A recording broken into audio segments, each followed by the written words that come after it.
How do you channel trauma and pain into creativity? And how does that creative outlet bring healing?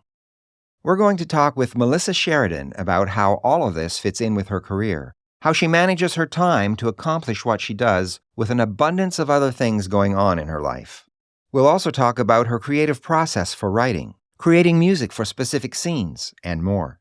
But first, if you're finding this podcast helpful, take a moment to follow or subscribe so you don't miss an episode. And if you think others would be interested in listening, please rate and review to make it easier for others to find. You can leave a review on Apple Podcasts, Spotify, or podchaser.com. This is the Faith and Family Filmmakers podcast, helping filmmakers who share a Christian worldview stay in touch, informed, and inspired. Quiet on set. Rolling. Your hosts, Geoffrey and Jaclyn Whitt. All right, Melissa Sheridan, I would like for you to get into some of your personal life and, share as many details as you feel comfortable. But I know that not only do you do amazing things, but you are working through a lot of things in your life. So go ahead and start wherever you want to start and share with us what all you do. Sure. So I could start with my health battle, because when I moved to Nashville is kind of where that all unleashed in 2008. So I got married in 2010. I was already not feeling great, but I was not getting better. And slowly something in my body was attacking my hands and my motor functions to the point where I could not walk. And I just felt like I had the flu every day for about 2 years. So I went from doctor to doctor. I went everywhere. I would check myself in and say, please just find something. Please just find something, because I was so sick. But it took them about 2.5 years to figure out and diagnose me with Lyme disease, which is it's a tick-borne illness. You can get it different ways, transmitted through bugs like mosquitoes, things like that. But most people get it from ticks. But I was very sick. And that was my husband and I got married in 2010. So, you say those vows and sickness and health. And you repeat those vows to each other, and then you're like living it. And I was like, I wasn't going to think that was going to be at the beginning of the marriage, where my husband is brushing my hair and taking care of me and helping me put my clothes on. So it was a very trying time. And I will say that it helped me grow spiritually, because I had a lot of anger in that, because before I was playing the guitar, I didn't play anymore. And that's probably why I write a lot without it, because I got so used to writing without it for years. When I started picking back up those creative pieces of my life and putting things back together. But my health journey and getting better took a lot of time. It took a lot of time to heal from the Lyme, and it created an autoimmune disease in my body.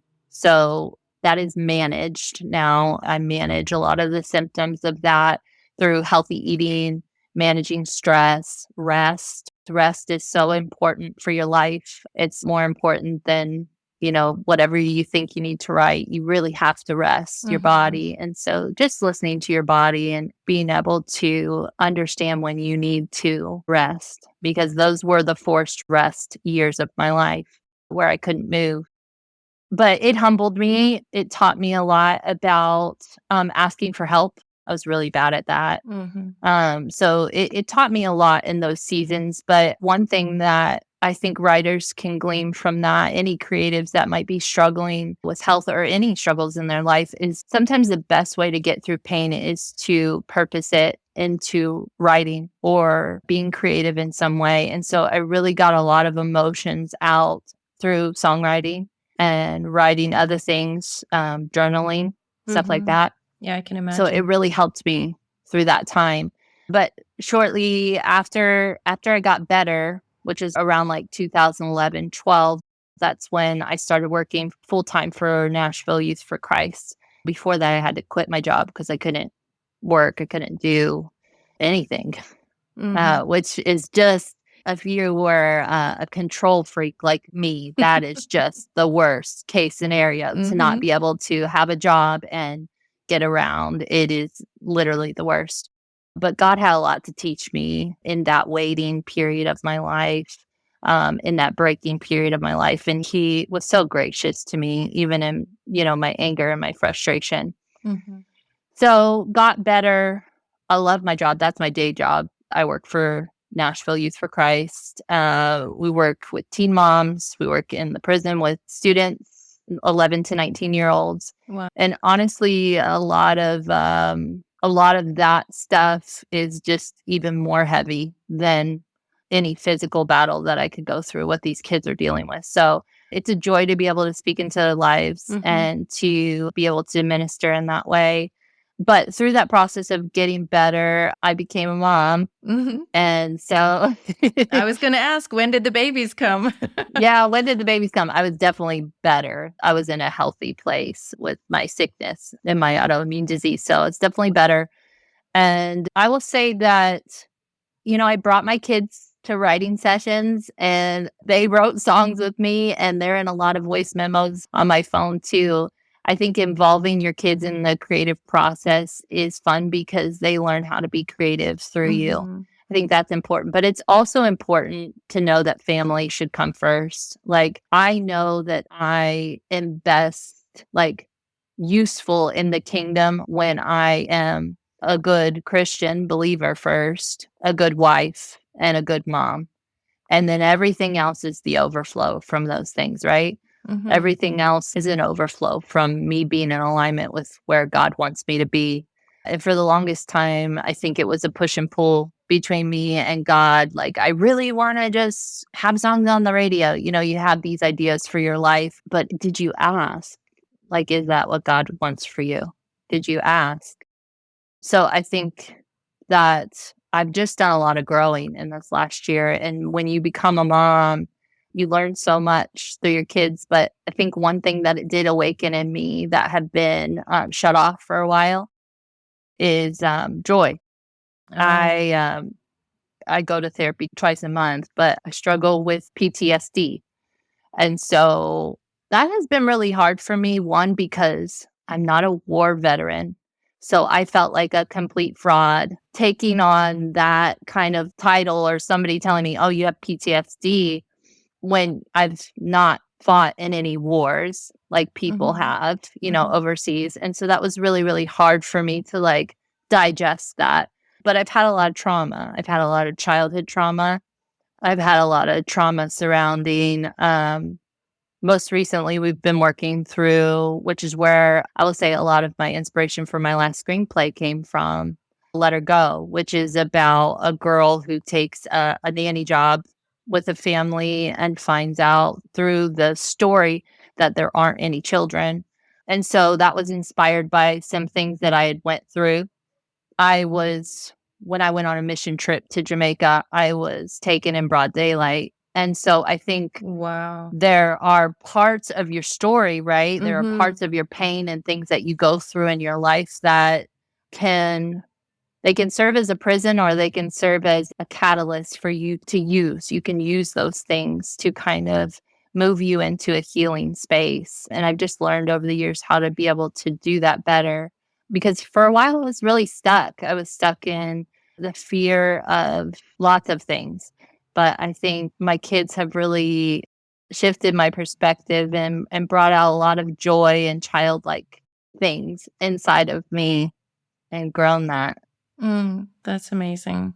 That's wow. I didn't know that about you before. That's that's a lot to take in. Wow.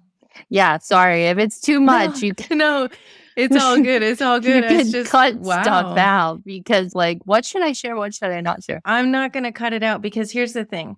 We all go through stuff. It's just different stuff. And I think, like what you were saying before, how you felt like a fraud, and it was hard to digest that you could have PTSD.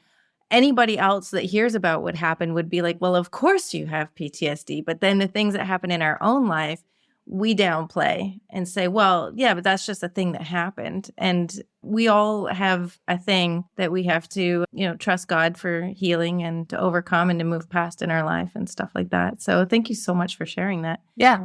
Tell us, what does a day or a week, what does it generally look like for you? Yeah, because I noticed in all of that discussion, despite all of what you've dealt with regards to health, And then when we look at the work that you're accomplishing, you also threw in there that you have a full-time job.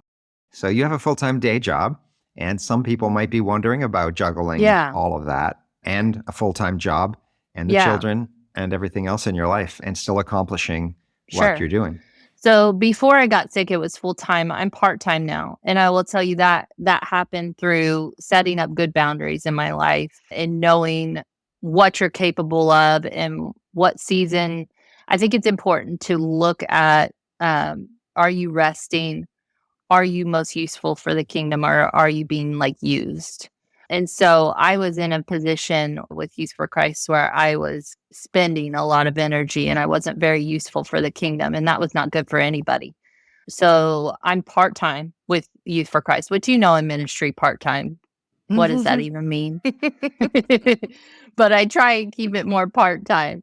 But I do love my job and I love what I get to do. I would say that because of health reasons, I write the grants, I do the communication online, I do a lot of online stuff because what was happening is my body was taking on the stories and the pain and things of students. And I was wearing a lot of it physically, and it was making me more sick. And so just knowing your limitations and being okay with that. Not everything in front of you is for you, right? You don't have to say yes to everything. And so I think what a week looks like for me now is much more healthy than it would have looked even 4 years ago. And there's a really great book that maybe you could link people to that really helped me visualize time and put it into sections. It's called Healthy Habits or something. It's Brendan Burchard. But he talks about time and how you have 168 hours in a week. And really, 56 of that needs to be sleep. He talks so much in that book about rest and how important rest is for your body, that you don't need to always be thinking and doing and burning energy. You need to be resting. And so that doesn't mean like sitting in your bed scrolling. That's actual rest. And so I think that's important to make sure that you're carving out time for that. So yes, I love to rest. A good portion of my time is resting. And then the other 56 is your job. We have our day jobs, and most people that are screenwriters, we have our day jobs. We have those things that pay the bills. So we have to do those things. And some are more flexible than others, but those things are important. And then you have this other 56. And a lot of times after you spend all this energy here, sometimes you don't have the energy for those other 56. And I wasn't utilizing those well. And so it was really just figuring out on my schedule, when can I get the best as far as writing goes? And so for me, that 5 a.m. time slot to about 8:30, 9 o'clock is a great time slot for me to write. Sometimes I'll get up a little bit earlier than that if I wake up with an idea. But really that 5 a.m. to 8 before my kids get up is a great time for me to do that. And then I homeschool them. So on Tuesdays and Thursdays, they do a tutorial and I'm able to get a lot of my work done for my job and then spend a few hours both of those days writing. And it doesn't always work that way. You have to have room for adapting and leaning into where God might have you somewhere else. Like my phone might ring and it might be a kid that really needs me to like sit with them and talk with them. And so you just have to be able to adapt and change things when the Lord is leading you in a different direction. But I think even if you can carve out just a few hours a week to really create, I wouldn't set these high goals where it's like, I want to write a whole screenplay like in the next 3 months. I don't think it should be like that. I think it's little steps that will get you to where you want to be. Just focus on those things and pray before you go. Like pray before you start writing. Pray over that space that you're in, because obviously the enemy doesn't want you to be creative. He doesn't want you to create. So he's going to try and be in those spaces. I mean, he hates marriages, he hates children, and he hates creativity. So I think in those spaces, just know that the enemy is going to try and distract you and get you out of those spaces so that you are not in full attention. But I would say whichever block you're in, if you're with your children, be with your children. Sometimes I'll bring my computer if they're at a jumpy place and it's set up that way, they'll jump and be fine. Mm-hmm. But when I'm with my children, I'm with my children. Mm-hmm. That's a really good point, because having, raised my kids and having to learn that as well, because when I was spending time with them, I wanted to be like working on a song, or, when I was doing something else, then I wanted to be with them. And it was almost like every time I was doing something, I was distracted that I should be doing something else.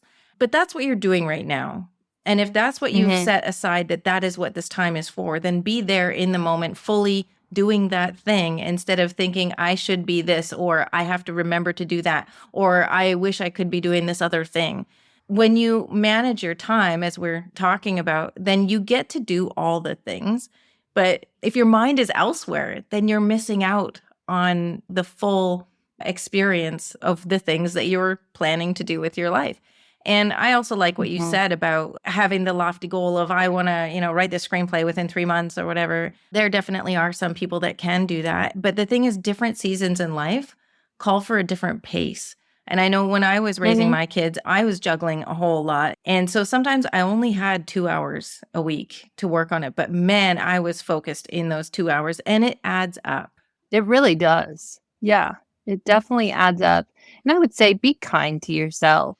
Like, there are days when my physical body says, no, you cannot. Like, if I'm in a flare up of whatever's going on in my body, or, I take care of my mom. She has dementia and she's young. She just turned 60. And so I drive her around to all her appointments. So I think it's just, if your body is saying no, or like something in the schedule is pulling you out from it, your faith and your family is always first.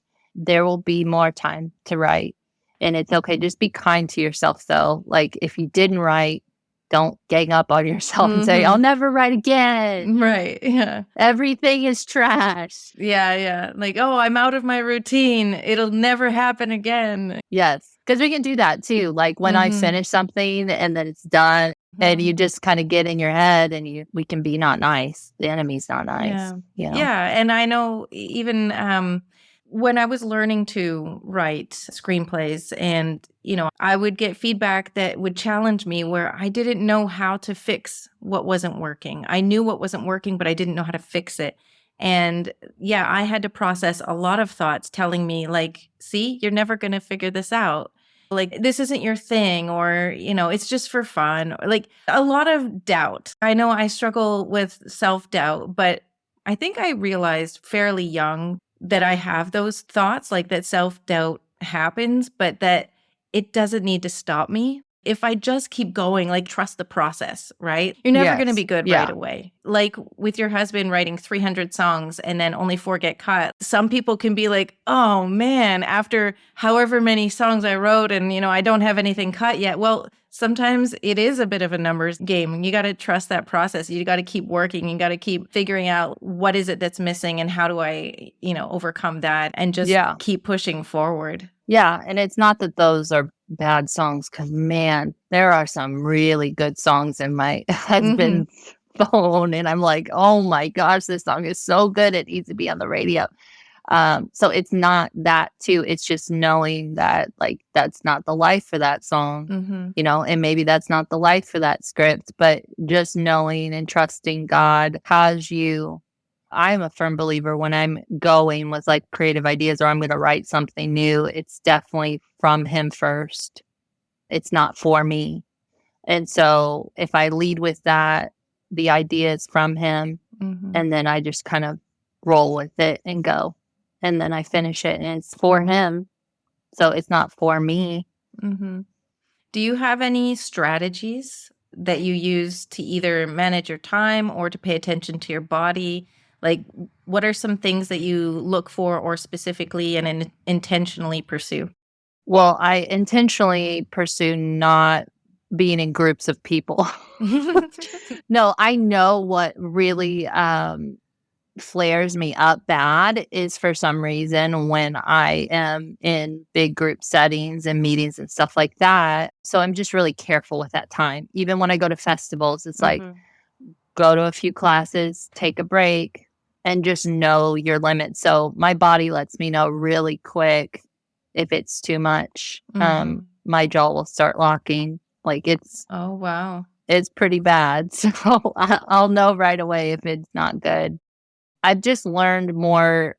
I think my whole life, my childhood, I tabled a lot of things that were adult that I shouldn't have had to table. And so when you don't have good boundaries as a child, then you start to table things as an adult. Like people just tell you stuff, or, you're in a group and people even come into the room and they don't share stuff, but they're very heavy in emotion, or you can feel it. I feel it from certain people. And then you just become this table. And I just really had to like undo that and realize like, no, that's not my place to be the table. Christ is the table. He wants to take those things. I don't need to be that anymore, and just unburdening myself from those things. So I would say there's not a strategy beyond like prayer and just listening and being in tune with my body. But as far as like creativity and that process, I'm not much of like a outliner. I'm becoming a little bit more like that. But I think that probably helps some people to figure out what you want to do first and know where you want to go.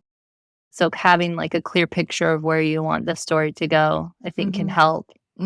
Yeah, I know when I was writing music, I was not necessarily like a planner. It's like there was something that was on my heart, or there was something I needed to express. And so I would just sit down and start writing, and then voila, a song.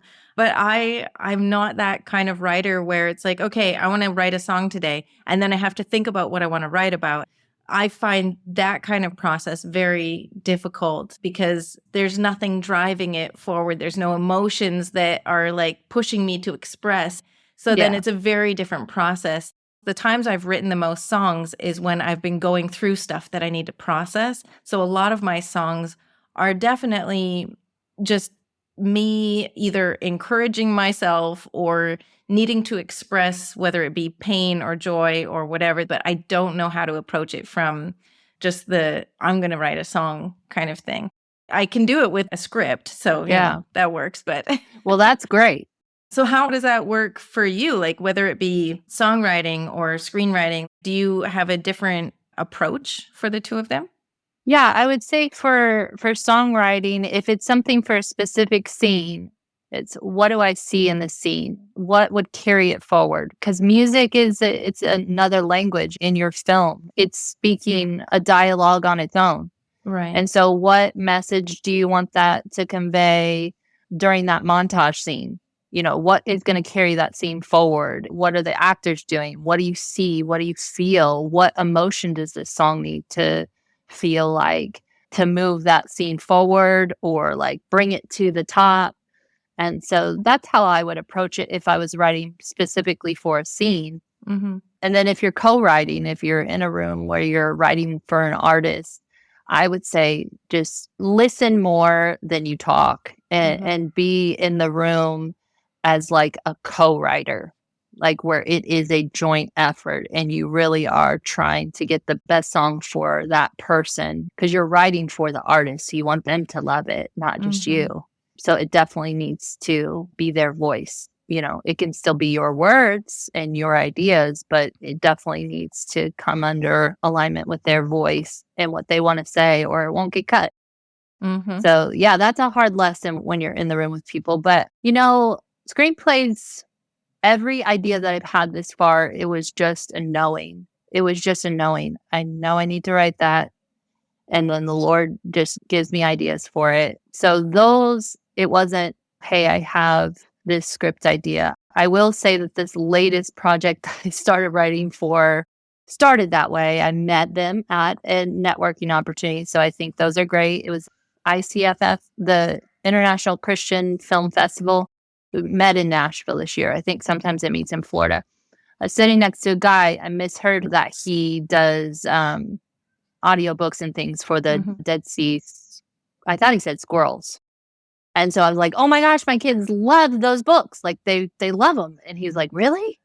And so he starts talking and we're just chatting. And I show him my lookbook for a pitch deck for this movie. And we're just chatting away. And then he's like, I would really love for you to like maybe write this screenplay idea for what we're working on. And I was like, I'd love to do that. I would love to do that. Well, I had no idea what I'd get myself into, but I have been, the last month, I've been writing The Lost Book of Enoch and the Judgment of the Watchers. So he was definitely saying the Dead Sea Scrolls. Not squirrels. Not squirrels.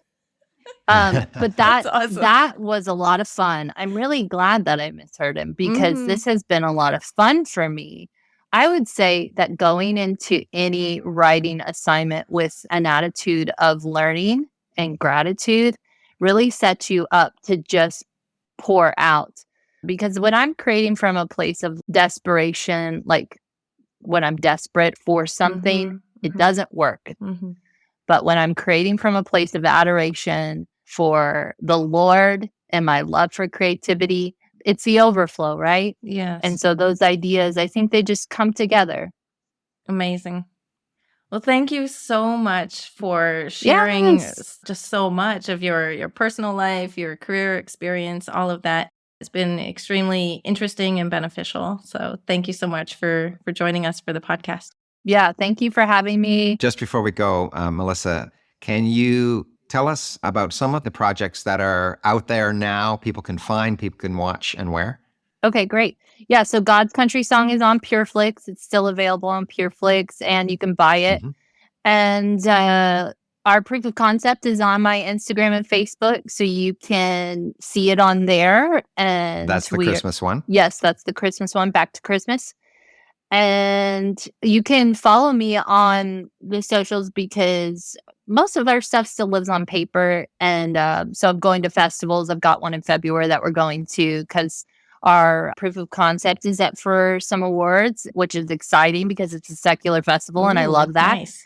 And then Let Her Go, the screenplay that I just finished, is up for Best Horror Thriller, which never thought I would write anything scary like that. So it just goes to show you that you can do things through Christ, right? Absolutely. Thank you so much for sharing today and being so open. And it's been insightful and interesting and just amazing. So thank you so much for being on our podcast. Melissa Sheridan, thank you. Thanks for listening to the Faith and Family Filmmakers podcast. If you would like email reminders about newly released episodes and more, please sign up at faffpodcast.com/email. That's faffpodcast.com/email. Bringing filmmakers together for faith and family. That's a wrap.